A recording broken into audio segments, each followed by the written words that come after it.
ನೀವೇ ಕಿತ್ತಾಡಿದ್ರೆ ಆಗಲ್ಲ. I think ಒಂದು ವಿಭಿನ್ನವಾದ ಸಿನಿಮಾ ಗೆದ್ದರೆ ಭಾಳ ಖುಷಿ ಆಗುತ್ತೆ. ಯಾಕಂದರೆ ಅದು ಒಬ್ಬ new director. Arjun Janya musically ಎಲ್ಲ ಕೇಳಿದ್ದೀರ, ಬಟ್ ಫಸ್ಟ್ ಟೈಮ್ ಡೈರೆಕ್ಷನ್ ಅಂತ ಬಂದಾಗ ಎಲ್ರಿಗೂ ಒಂದು ಕ್ವಶನ್ ಮಾರ್ಕ್ ಇರುತ್ತೆ, ಏನು ಮಾಡಿರ್ಬೋದು.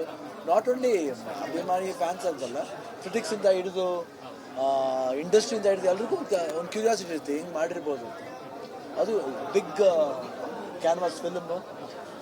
ಯಾಕಂದರೆ ಕ್ಯಾನ್ವಾಸ್ಗೋಸ್ಕರ ಮಾಡಿದ್ದಲ್ಲ ಸಿನಿಮಾ.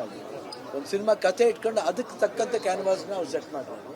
ಅದು ರಮೇಶ್ ರೆಡ್ಡಿ ಅವ್ರು ತುಂಬ ಥ್ಯಾಂಕ್ಸ್ ಹೇಳ್ಬೇಕು. ಯಾಕಂದರೆ ಅವ್ರು ಸಪೋರ್ಟ್ ಮಾಡಿದ್ದೆ. ಒಬ್ಬ ನ್ಯೂ ಕಮರ್ಗೆ ಮ್ಯೂಸಿಕ್ಲಿ ಮಾಡಿಬಿಡ್ಬೋದು, ಬಟ್ ಆ್ಯಸ್ ಅ ಡೈರೆಕ್ಷನ್ ಒಂದು ವಿಭಿನ್ನವಾಗಿ ಜನಗಳನ್ನ ಕೂರಿಸ್ಬೇಕು. ಒಂದು ವಿಭಿನ್ನವಾದ ಒಂದು ಹೆಂಗೆ ಪ್ಯಾರಲ್ ವರ್ಲ್ಡ್ ಇವತ್ತು ಜನ ರಿಲೇಟ್ ಮಾಡಿ, ಈ ವರ್ಲ್ಡ್ ಆ ವರ್ಲ್ಡ್ ಪ್ಯಾರಲ್ ವರ್ಲ್ಡ್ ಎರಡು ಇಟ್ಕೊಂಡು ಪ್ಯಾರಲ್ ಹೋಗೋದು. ಆಮೇಲೆ ಇವತ್ತು ಏನು ಮೆಸೇಜ್ ಬೇಕು ಆಡಿಯನ್ಸ್ಗೆ, ಒಂದು ಒಳ್ಳೆ ಮೆಸೇಜ್ ಇದೆ. ಮೊಬೈಲ್ದಿರ್ಬೋದು ಯಾವತ್ತು ಅದೆಲ್ಲ ಭಾಳ ಅದ್ಭುತವಾಗಿ ಕಮರ್ಷಿಯಲಿ ಒಂದು ಫಿಲಾಸಫಿನ ಭಾಳ ಚೆನ್ನಾಗಿ ಹೇಳಿದ್ದಾರೆ. ಅಂದರೆ ಎಲ್ಲ ವಸ್ತುಕ್ಕೂ ಒಂದು ಜೀವ ಇರುತ್ತೆ, ಅದೊಂದಿದೆ ಮೆಸೇಜು. ಇಲ್ಲಿ ಮೊಬೈಲ್ ಯೂಸ್ ಮಾಡೋದಿರ್ಬೋದು, ಇಲ್ಲ ಅನ್ನೆಸರಿ ಗಾಡಿ ನಡ್ಕೋಬೇಕಾದ್ರೆ ಯಾರ್ಯಾರು ವಿಡಿಯೋ ಮಾಡ್ತಾರೆ ಅದು ನೋಡ್ಬೋದು. ಅದು ಯೂಶಲ್ ಆಗೋಯ್ತು ಎಲ್ಲ ಕಡೆನೂ.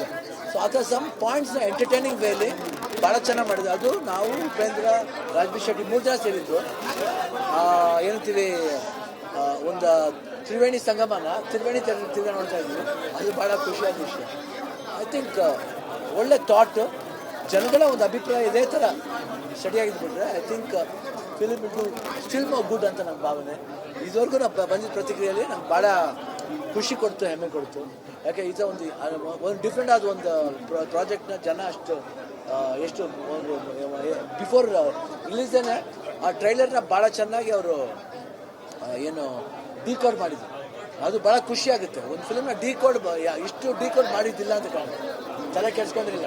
ಇಷ್ಟು ಡಿಕೋಡ್ ಮಾಡೋದಿಲ್ಲ, ಅದು ನಮಗೆ ತುಂಬ ಹೆಮ್ಮೆ ಅನಿಸುತ್ತೆ. ಬಂದು ನೋಡ್ಬೇಕಾದ್ರೆ ಈ ರೀತಿ ಒಂದು ರೆಸ್ಪಾನ್ಸ್ ಬಂದರೆ ಭಾಳ ಖುಷಿ.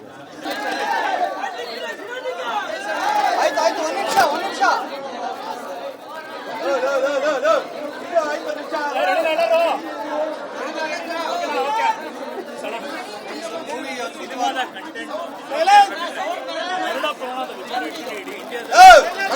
ನೀವೇ ಕಿತ್ತಾಡಿದ್ರೆ ಆಗಲ್ಲ. ಐ ಥಿಂಕ್ ಒಂದು ವಿಭಿನ್ನವಾದ ಸಿನಿಮಾ ಗೆದ್ದರೆ ಭಾಳ ಖುಷಿ ಆಗುತ್ತೆ.